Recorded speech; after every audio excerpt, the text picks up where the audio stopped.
Hello friends, NPS study centre में आपका स्वागत है। आज हम फिर से एक नए सेशन के साथ आए हैं। दोस्त बता देते हैं कि जो भी हम ट्रेड का बात किए थे कि ट्रेड में भी सेशन हम कंटिन्यू आप लोग को देंगे, और बात है कि इसमें कंटिन्यू लाने से भी कोई फ़ायदा नहीं है। दोस्त बता देते हैं कि इसमें 75 क्वेश्चन ट्रेड में है, ठीक है। 75 में आपको 35% नंबर क्वालिफाई के लिए लाना है, और 35% का अगर बात करेगा तो आपको 27 नंबर, मान लीजिए कि 27 नंबर क्वालिफाई नेचर है। तो दोस्त इसका हम प्रैक्टिस 1-2 दिन पर चैनल से जुड़े रहिएगा। 1-2 दिन में आपको वीडियो अपलोड कर दिया जाता है, एक दिन बीच करके या 2 दिन बीच करके, संभावना है कि एक दिन बीच करके आपको वीडियो मिलते रहेगा ट्रेड का, ठीक है। अब साथ में आपको हम बता देते हैं कि अगर एलपी सीवीटी 2 का अगर बात करिएगा, एलपी सीवीटी 2 का अगर बात करिएगा तो इसमें 2 पेपर बनता है। एक पेपर बनता है पार्ट ए और एक पेपर बनता है पार्ट बी। पार्ट बी में आपको बताएं कि पार्ट बी में रहता है ट्रेड से।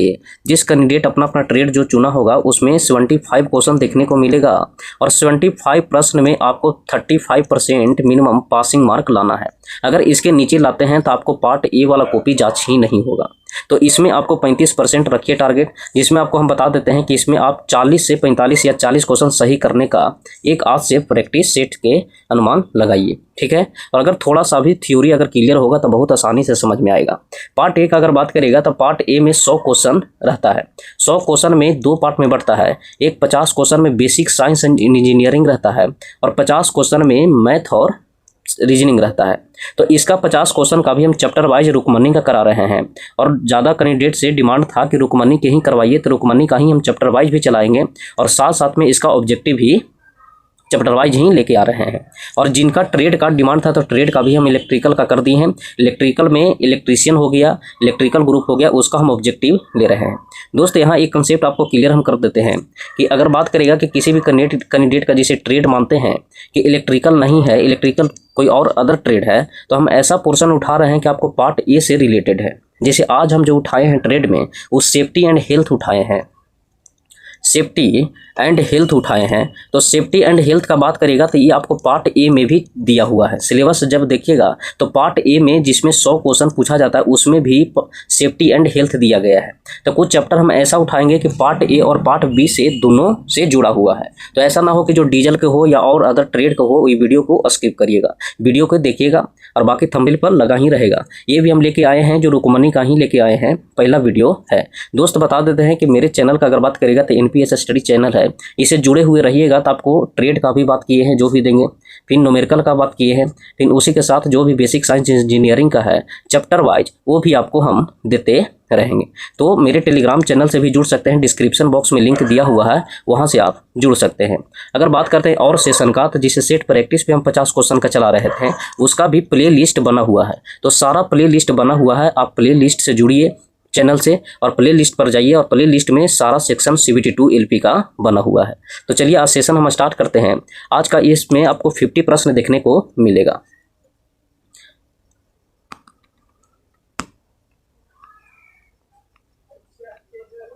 दोस्त बता देते हैं कि देखिएगा, जो भी हम यहाँ पेपर करवा रहे हैं रुकमनी पब्लिकेशन का ही है, और आपको ऊपर में दिख भी रहा होगा कि रेलवे के विभिन्न परीक्षाओं में पूछे गए वस्तुनिष्ठ प्रश्न हैं। ऐसा प्रश्न है कि मैं अपने मन से कोई किताब से ले लाया हूँ, जो भी प्रीवियस पेपर में पूछा गया है वही प्रश्न हम करवाने का कोशिश कर रहा हूँ। तो चलिए आज का पहला प्रश्न में कहा गया है,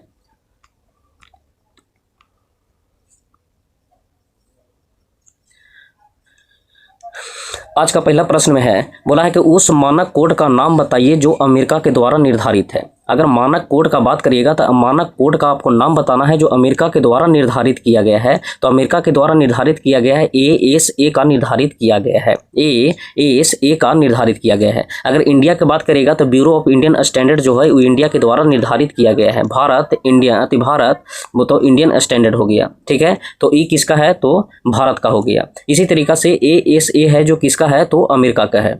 अगले प्रश्न देखिएगा, अगले प्रश्न में देखिएगा, समान आयु और स्वस्थ वाले व्यक्ति के शरीर का प्रतिरोध कितना होता है। सामान्य आयु और स्वस्थ वाले व्यक्ति के शरीर का प्रतिरोध कितना होता है, तो 1 किलो ओम होता है, 1 किलो ओम होता है, या इसी को आप 1000 ओम भी बोल सकते हैं, जो स्वस्थ वाले व्यक्ति के शरीर का प्रतिरोध है। अगले प्रश्न देखिएगा, अगले प्रश्न में कहा गया है कि कौन सा आईई नियम बिजली के झटके से पीड़ित लोगों को पूर्ण जीवन को महत्व देता है। बोला है निम्नलिखित में कौन सा आईई नियम बिजली के झटके से पीड़ित लोगों, अगर हम आई बात करिएगा, वन नहीं है, आई है, आई नियम बिजली के झटके से पीड़ित लोगों को पूर्ण जीवित को महत्व देता है। तो कट आउट नियम 44 है जो महत्व देता है। कट आउट नियम 44 महत्व देता है। अगले प्रश्न देखिएगा, बोला है कि जीवन रक्षक प्रणाली हेतु प्रकार की विद्युत आपूर्ति अनिवार्य है। जीवन रक्षक प्रणाली हेतु किस प्रकार की विद्युत आपूर्ति अनिवार्य है? तो यूपीएस अनिवार्य है। यूपीएस प्रकार की विद्युत आपूर्ति अनिवार्य है। तो इसका राइट आंसर हो जाएगा ऑप्शन नंबर सी। अगले प्रश्न देखिएगा, अगले प्रश्न में कहा गया है कि निम्नलिखित में से कौन सा निर्माता के लिए बीआईएस का लाभ होता है? बीआईएस का लाभ होता है, तो बीआईएस का लाभ होता है बाजार में उत्पादों का बेहतर छवि। बाजार में उत्पादों का बेहतर छवि है जो बीआईएस का लाभ होता है। बीआईएस का लाभ होता है। अगले प्रश्न देखिएगा,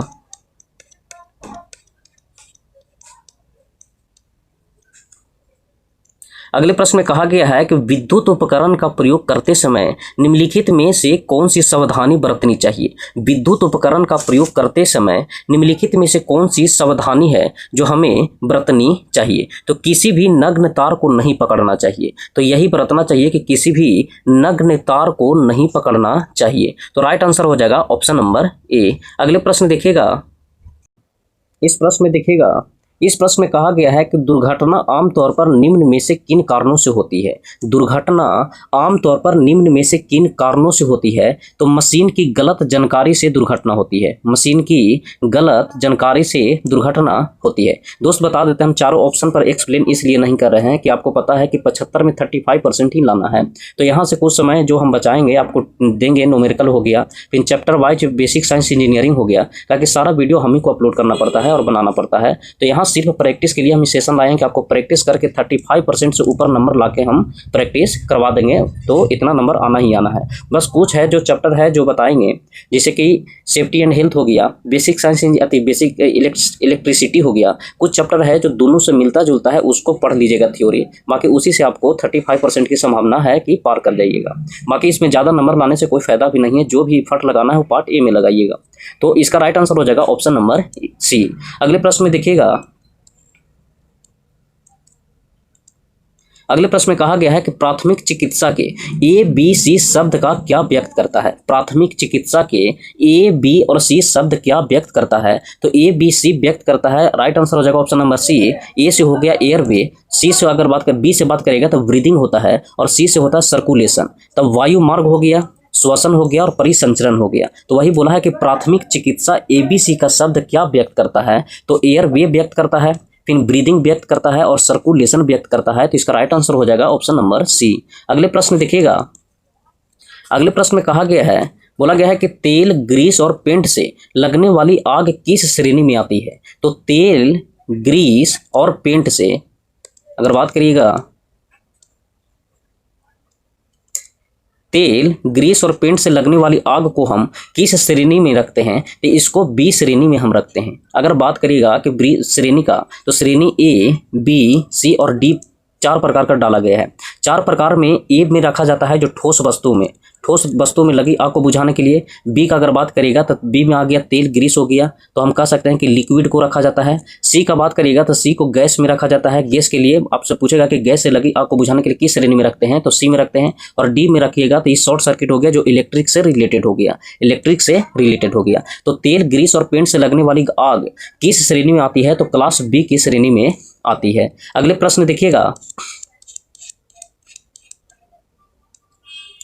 अगले प्रश्न में कहा गया है, बोला कि यदि कोई भी व्यक्ति बेहोश हो जाता है तो सबसे पहले क्या करना चाहिए? यदि कोई भी व्यक्ति बेहोश हो जाता है तो सबसे पहले व्यक्ति के श्वास की जांच करनी चाहिए। व्यक्ति की श्वास की जांच करनी चाहिए। तो राइट आंसर हो जाएगा ऑप्शन नंबर ए। अगले प्रश्न देखिएगा, अगले प्रश्न में कहा गया है कि यदि डैश डैश है कि धारा का मानव शरीर से होकर प्रवाहित होती है तो इसका प्रभाव श्वसन समस्या के रूप में परिलक्षित करती है। तो इसका प्रभाव जो है वो श्वसन समस्या के रूप में परिलक्षित करती है। तो 20 मिली एम्पियर से 30 मिली एम्पियर जब धारा मानव के शरीर से होकर प्रवाहित होती है तो इसका प्रभाव श्वसन समस्या के रूप में परिलक्षित होती है। तो इसका राइट आंसर हो जाएगा option number D, 30 milliampere से 20 मिली एम्पियर से 30 मिली एम्पियर।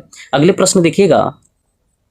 अगले प्रश्न में कहा गया है कि ऊष्मा संबंधी बीमारी अनुभव करने वाले व्यक्ति के लिए निम्न में से कौन सा कार्य करना चाहिए। जिसका ऊष्मा संबंधी बीमारी जो अनुभव कर रहे हैं उनको कौन सा कार्य करना चाहिए। तो ठंडे गीले कपड़े पहनना चाहिए, ठंडे और गीले कपड़ा पहनना चाहिए। तो राइट आंसर हो जाएगा ऑप्शन नंबर ए। अगले प्रश्न देखिएगा, बोला है कि IE नियमों का उद्देश्य क्या होता है। IE नियमों का उद्देश्य क्या होता है। तो IE नियमों का उद्देश्य होता है सुरक्षा और संरक्षण देना, सुरक्षा और संरक्षण देना। तो राइट आंसर हो जाएगा ऑप्शन नंबर बी। अगले प्रश्न देखिएगा। अगले प्रश्न में बोला है कि निम्न में से कौन सी विद्युतीय दुर्घटना को रोक सकने वाली एक प्रक्रिया नहीं है। बोला है कि निम्न में से कौन सी विद्युतीय दुर्घटना को रोक सकने वाली एक प्रक्रिया नहीं है। तो पढ़िएगा। दूसरा में देखिएगा, सप्लाई लाइन के पास कार्य करते समय सावधानी बरतनी चाहिए। तो ये तो सही है। मरम्मत से पहले विद्युत उपकरण को इनकराइज करना चाहिए। तो ये भी सही है। बिजली के उपकरण की उचित देखभाल करना, तो ये भी सही है। लेकिन ए में दिया है कि सुरक्षा उपकरणों को उपयोग की अपेक्षा करना, तो अपेक्षा करना ये गलत दिया है। तो राइट आंसर हो जाएगा ऑप्शन नंबर ए। बाकी तीन को सही है सेफ्टी के मामले में। अगले प्रश्न देखिएगा। अगले प्रश्न में कहा गया है कि हेलोन अग्निशामक कौन सी सामग्री भरी जाती है। हेलोन अग्निशामक में कौन सी सामग्री भरी जाती है। तो इसमें जो हेलोन अग्निशामक में भरा जाता है वो ब्रोमो क्लोरो डाइफ्लोरोमीथेन डाला जाता है। हेलोन अग्निशामक में कौन सी सामग्री भरी जाती है। तो ब्रोमो क्लोरो डाइफ्लोरोमीथेन डाला जाता है। तो इसका राइट आंसर हो जाएगा ऑप्शन नंबर ए। अगले प्रश्न देखिएगा।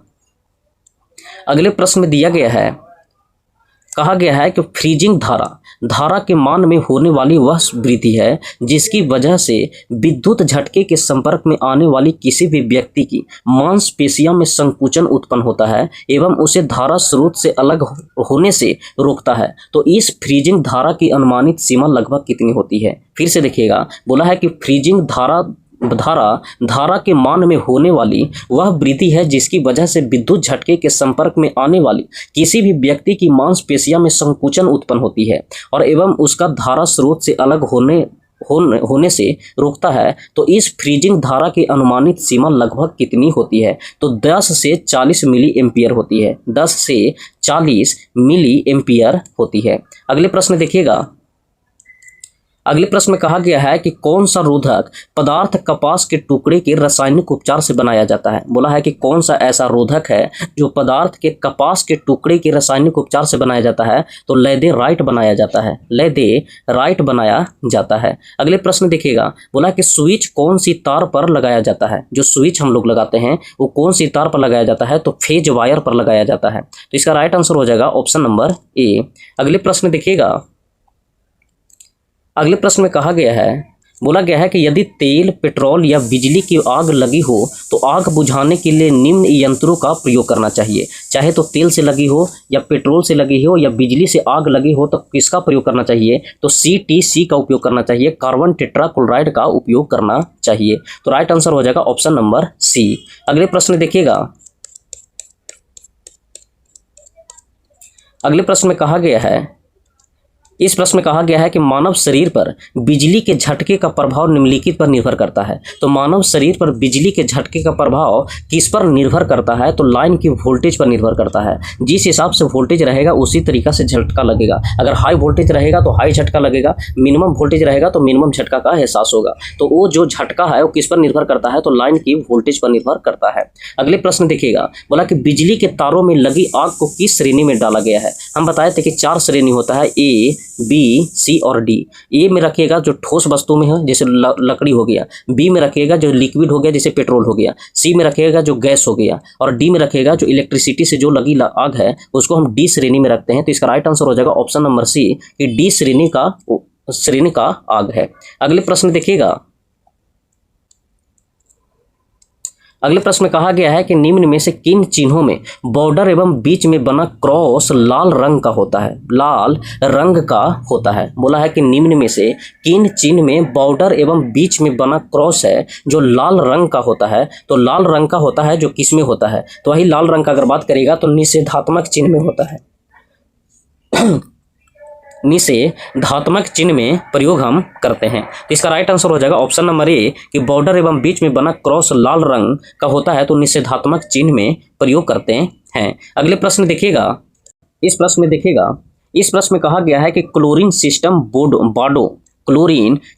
बाडो को निम्नलिखित में से किस संकेत के साथ पोस्ट किया जाता है। बोला है कि क्लोरीन सिस्टम बाडो को निम्नलिखित में से किस संकेत के साथ पोस्ट किया जाता है। तो पोस्ट किया जाता है प्रवेश को प्रतिबंध करने और स्वास्थ्य के खतरे को चेतावनी देने और आग एवं विस्फोट के खतरे को चेतावनी देने के लिए पोस्ट किया जाता है। तो राइट आंसर हो जाएगा ऑप्शन नंबर डी। अगले प्रश्न देखिएगा, अगले प्रश्न में कहा गया है, बोला गया है कि निम्न में से कौन है जो 5S प्रणाली का भाग नहीं है। 5S प्रणाली का भाग नहीं है। तो अगर 5S प्रणाली का बात करेगा तो स्वाइन है जो 5S प्रणाली का है, शॉर्ट है जो 5S प्रणाली का है, सस्टेन है जो 5S प्रणाली का है, लेकिन ये जो स्वैप दिया हुआ है वो 5S प्रणाली का नहीं है। तो साइन, शॉर्ट और सस्टेन हो गया जो 5S प्रणाली का है। दो को और नाम बात करेगा तो एक होता है सेट इन, अगर बात करिएगा तो सेट इन ऑर्डर भी होता है, एक होता है set in order, set in order होता है, चौथा होता है। और पांचवा की बात करिएगा तो स्टैंडर्डाइजेशन होता है, स्टैंडर्डाइजेशन होता है। तो 5 को हो गया, साइन हो गया, शॉर्ट हो गया, सस्टेन हो गया, फिर होता है सेट इन ऑर्डर हो गया और एक स्टैंडर्डाइजेशन होता है, स्टैंडर्डाइजेशन होता है। तो 5 प्रकार की 5S प्रणाली है। अगले प्रश्न में देखिएगा, बोला कि 5S अवधारणा का दूसरा चरण क्या होता है। 5S अवधारणा का दूसरा चरण जो होता है वो सिस्टमेटिक अरेंजमेंट होता है, सिस्टमेटिक अरेंजमेंट होता है जो दूसरा अवधारणा होता है। अगले प्रश्न देखिएगा,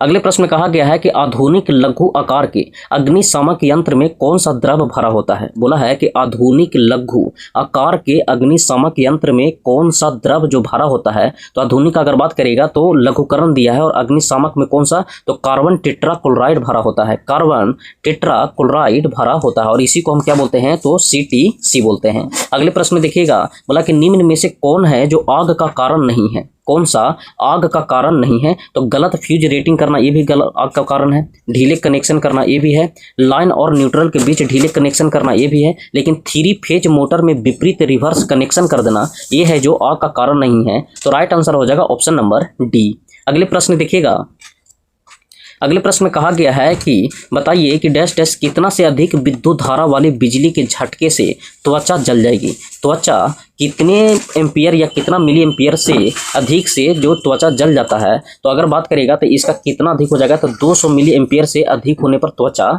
जल जाता है। 200 मिली एम्पियर, वही बोला है कि अधिक विद्युत धारा वाली बिजली के झटके से त्वचा जल जाएगी। तो 200 मिली एम्पियर से अधिक वाले विद्युत धारा वाले बिजली के झटके से त्वचा जल जाएगी। अगला बोला है कि दिष्ट धारा की किस सीमा में मनुष्य का श्वसन तंत्र अवरुद्ध हो जाता है। दिष्ट धारा की किस सीमा में मनुष्य का श्वसन अवरुद्ध हो जाता है। तो 300 मिली एम्पियर से ऊपर होता है तो मनुष्य का श्वसन है जो अवरुद्ध हो जाता है। तो राइट आंसर हो जाएगा ऑप्शन नंबर डी। अगले प्रश्न देखिएगा, अगले प्रश्न में कहा गया है कि आग बुझाने वाली मशीन में कौन सा रंगीन बैंड CO2 को दर्शाता है। आग बुझाने वाली मशीन में कौन सा रंगीन बैंड है जो CO2 को दर्शाता है। तो काला रंग है जो CO2 को दर्शाता है, काला रंग है जो CO2 को दर्शाता है। बोला है कि वेट केमिकल फायर एक्सटिंग्विशर में प्रयुक्त मुख्य तत्व कौन सा है। बोला है कि वेट केमिकल फायर एक्सटिंग्विशर में प्रयुक्त मुख्य तत्व कौन सा होता है। तो तत्व होता है पोटेशियम होता है। कौन सा, तो पोटेशियम होता है। अगले प्रश्न देखिएगा, अगले प्रश्न में कहा गया है कि फ्यूज बदलते समय क्या सावधानी लेनी चाहिए। फ्यूज बदलते समय क्या सावधानी लेनी चाहिए। तो मेन स्विच को ऑफ कर देना चाहिए, मेन स्विच को ऑफ कर देना चाहिए। तो राइट आंसर हो जाएगा ऑप्शन नंबर ए। अगले प्रश्न देखिएगा, अगले प्रश्न में कहा गया है, बोला गया है कि बैटरी चार्जिंग के रूम कैसा होना चाहिए। बैटरी चार्जिंग का रूम कैसा होना चाहिए, तो हवादार होना चाहिए, हवादार होना चाहिए। तो राइट आंसर हो जाएगा ऑप्शन नंबर बी। बोला है कि फर्स्ट एड बॉक्स में घाव भरने की कौन सी ट्यूब रखी जाती है। फर्स्ट एड बॉक्स में घाव भरने की कौन सी ट्यूब रखी जाती है, तो बीटाडीन ट्यूब रखी जाती है, बीटाडीन ट्यूब रखी जाती है। अगले प्रश्न देखिएगा। अगले प्रश्न में कहा गया है कि मानव शरीर से गुजरने वाली धारा का परिमाण यदि निम्नलिखित हो तो वह आघात की अनुभूति नहीं होगी। बोला है कि मानव शरीर से गुजरने वाली धारा का परिमाण कितना होना चाहिए कि वह आघात का अनुभूति नहीं होता है, तो 1 मिली एम्पियर से कम होना चाहिए। तो 1 मिली एम्पियर याद रखेगा। और एक पूछता है कि स्वास्थ्य के लिए कितना ओम प्रतिरोध होना चाहिए, तो 1000 ओम होना चाहिए, 1000 ओम होना चाहिए। अगले प्रश्न देखिएगा।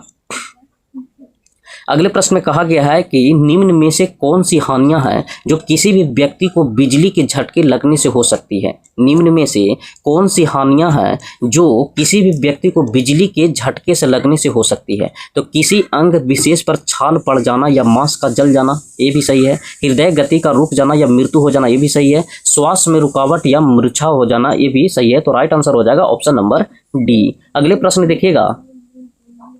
अगले प्रश्न में कहा गया है कि इलेक्ट्रिक फायर के मामले में निम्नलिखित का प्रयोग आग बुझाने के लिए किया जा सकता है। इलेक्ट्रिक फायर के मामले में निम्नलिखित का प्रयोग आग बुझाने के लिए करते हैं। तो इलेक्ट्रिक फायर में आग बुझाने का जो करते हैं वो सूखा बालू का उपयोग करते हैं। किसका? तो सूखा बालू का उपयोग करते हैं। पानी का कभी भी इलेक्ट्रिक फायर में नहीं करते हैं, कार्बन पाउडर का भी नहीं करते हैं। तो किसका प्रयोग करते हैं? तो सूखा बालू का उपयोग करते हैं। अगला प्रश्न दिया है कि विद्युत उपकरण में स्पार्किंग का कारण हो सकता है। तो स्पार्किंग का मेन जो कारण बनता है वो ढीला कनेक्शन बनता है। स्पार्किंग का विद्युत उपकरण में स्पार्किंग का कारण बनता है क्या? तो ढीला कनेक्शन। अगले प्रश्न देखिएगा। अगले प्रश्न में बोला है, कहा गया है कि सूचनात्मक चिन्ह का परिदृश्य रंग क्या होता है। तो सूचनात्मक चिन्ह का परिदृश्य का रंग का अगर बात करिएगा तो सूचनात्मक होता है जो हरा रंग होता है, और उसका शेप कैसा बना रहता है? तो वर्गाकार बना रहता है। तो सूचनात्मक चिन्ह का परिदृश्य रंग कैसा होता है? तो हरा होता है। इसका राइट आंसर हो जाएगा ऑप्शन नंबर सी। अगले प्रश्न में बोला है कि ISO का तात्पर्य क्या है। ISO का तात्पर्य क्या होता है? तो अंतर्राष्ट्रीय मानकीकरण संगठन होता है। अंतर्राष्ट्रीय मानकीकरण संगठन होता है। तो राइट आंसर हो जाएगा ऑप्शन नंबर बी। अगले प्रश्न देखिएगा। अगले प्रश्न में कहा गया है कि वर्कशॉप में भारी सामान उठाते समय अधिकतर भार शरीर के किस अंग पर होना चाहिए। तो अधिकतर जो भार पड़ता है वो पैरों पर होता है। अधिकतर भार कहाँ होना चाहिए? तो पैरों पर होना चाहिए। अगले प्रश्न देखिएगा। अगले प्रश्न में कहा गया है, बोला गया है कि विद्युत से उत्पन्न आग बुझाने के लिए निम्न में से कौन सा अग्निशामक यंत्र का उपयोग करते हैं। विद्युत से उत्पन्न आग बुझाने के लिए निम्न में से कौन सी अग्निशामक का उपयोग करना चाहिए? तो हमको हेलोन अग्निशामक का उपयोग करना चाहिए। हेलोन अग्निशामक का उपयोग करना चाहिए। अभी बताए थे कि पानी का उपयोग नहीं होता है, सोडा एसिड का भी उपयोग नहीं होता है, और फोम का भी उपयोग नहीं होता है। तो हम कौन सा उपयोग करते हैं? तो हेलोन अग्निशामक का उपयोग करते हैं। अगले प्रश्न देखिएगा।